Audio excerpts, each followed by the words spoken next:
হাটশেরপুর ইউনিয়নের অধিকাংশ জমি জমা নদীর মধ্যে চলে গেল, বাড়িঘর ভাঙ্গে চলে যাচ্ছে।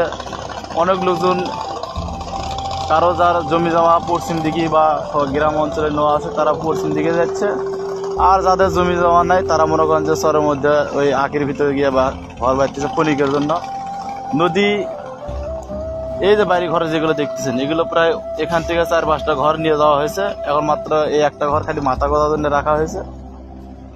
আরো ইউনিয়নের মৌজা ছিল, উত্তরে ছিল ধনারপাড়া, কন্যিবাড়ি, করমজাপাড়া, চক্রতীনাথ, শিমুলবাড়ি, এগুলো অধিকাংশ জমি নদীর মধ্যে চলে গেছে। এখন বর্তমান আমাদের সামান্য একটু হাটশেরপুরে যে মেন জায়গা যেটা পুরাতন হাট ছিল সেটা এখন মাত্র আছে এখানে মাত্র। তার আর কিছুদিনের মধ্যে এই যে আমাদের একটা বাজার ছিল মন্টুর বাজার, সেটাও এই যে নদী ভেসে চলে গেল।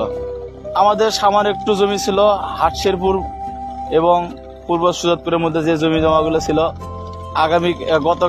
গতকালকে এই নদী ভাঙে দুইটা আবার একত্রিত হয়ে হাটশেরপুর গ্রাম, যেটা মনে করেন একটা গ্রাম ছিল, সেই গ্রামে এখন ঝুঁকিপূর্ণ দিকে চলে যাচ্ছে।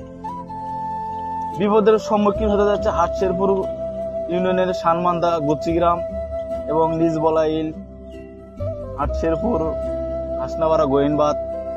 বিগত অনেকদিন আগে থেকে শুনতেছি যে উত্তরে বেড়িবাঁধ হওয়ার কথা ছিল, উত্তরে বেড়িবাঁধ হলে কিন্তু এদিকে হাটশেরপুর ইউনিয়নটা বন্যা কবলিত এলাকা মুক্ত হবে।